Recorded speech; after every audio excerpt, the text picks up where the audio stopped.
Kavya was born on a rainy night in a village hospital. No flowers, no celebrations, just silence. Her father, Ramesh, had looked at her tiny hands, her soft skin, and instead of feeling love, he felt shame. He had wanted a son, someone to carry his name, to fulfill his dreams.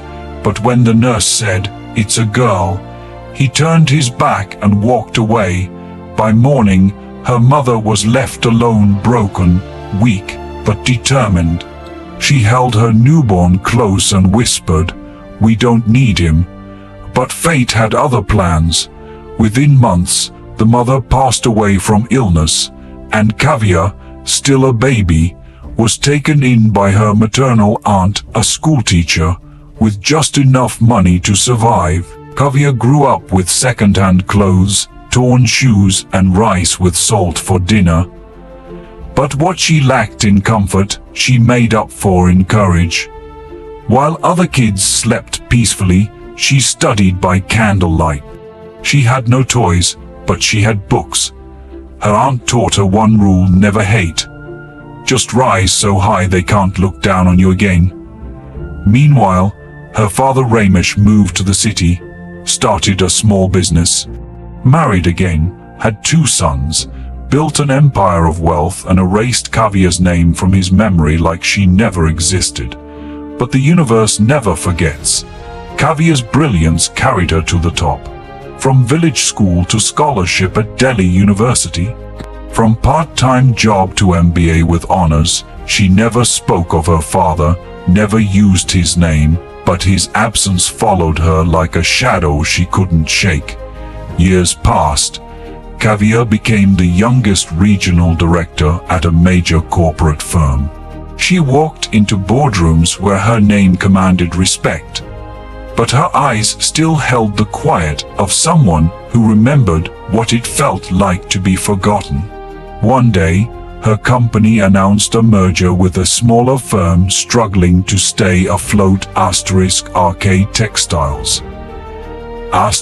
Kavya was assigned as the new head of operations. She looked at the documents, her hand froze. Founder, Ramesh Kumar. The same man who left her at birth, who never came looking, who lived just hours away for decades but never called. Now, unknowingly, his entire business was being handed to the daughter he abandoned. Kavya didn't flinch. She arrived at the old office in a sleek black car. Her heels clicked against the tile floor as employees stared, young, poised, powerful. Ramesh stood at the end of the hallway, briefing his staff about the new boss. He hadn't seen her yet. When their eyes met, something flickered.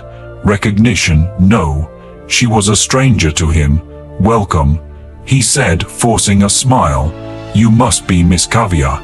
I'm the founder. I know who you are," she said calmly, shaking his hand. "Let's begin." She didn't reveal the truth. Not yet. For weeks, she watched him, saw how he praised his sons in every meeting, how he complained about his workers, how he spoke of values he never lived by. One afternoon, she called him to her office, just the 2 of them. "I have a question," she said. "Do you remember your daughter?" Ramesh blinked. "I have 2 sons. No, before them." He hesitated. "My first wife. She had a daughter, but she passed away." "No," Kavya replied, eyes steady. "She didn't." Silence. Then she opened a drawer and placed an old photo on the table, a baby in her mother's arms, a hospital tag, a birth certificate. "I'm Kavya," she said softly, "the girl you left." Ramesh's face turned pale. He stumbled back, breathing hard. "You," he whispered. "But how?" "I survived," she said, "without your name, without your support. While you taught your sons how to build businesses, I was learning how to survive hunger. When you sat in air-conditioned rooms, I studied under streetlights." Tears filled her eyes, but her voice never broke. You didn't even try to find me. Ramesh sat down, head in hands. I didn't know, I thought. No, she interrupted. You didn't want to know, you didn't care. He began to cry. I made a mistake. I was young, foolish. She stood up, and I was just a baby. He looked up, broken. What do you want now? Revenge? Punishment? Kavya walked to the window, stared at the sky for a long moment, then turned to him. No, I want nothing from you. I just wanted you to know that the daughter you threw away didn't disappear. She paused, then added, you don't get to be my father now. You don't get to call me beta. You don't get my forgiveness, but I will still treat you with dignity, not because of who you are, but because of who I've become. She left the room, leaving behind only silence. After that day, Ramesh came to the office every morning, but he never looked her in the eye. Kavya ran the company with fairness and vision. She never humiliated him. She didn't need to, because some revenge doesn't come from anger. It comes from rising above. Months later, Ramesh resigned. No speech, no goodbye, just a quiet exit from a company he once built, now led by the daughter he never knew. Kavya stood by the window and watched his car drive away. She didn't smile. She didn't cry. She just whispered to herself, I didn't win. I healed. And in that healing, she became untouchable. Moral of the story is sometimes the greatest revenge isn't anger or punishment, it's growth.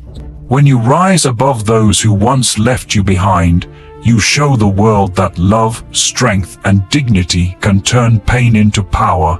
Forgiveness isn't weakness. Walking away without hate is freedom. If this story touched your heart, share it with someone you love. Maybe it'll help them. And if you believe stories like these deserve to be heard, please like, comment, and subscribe to Life Lessons Library. Your one click keeps these stories alive.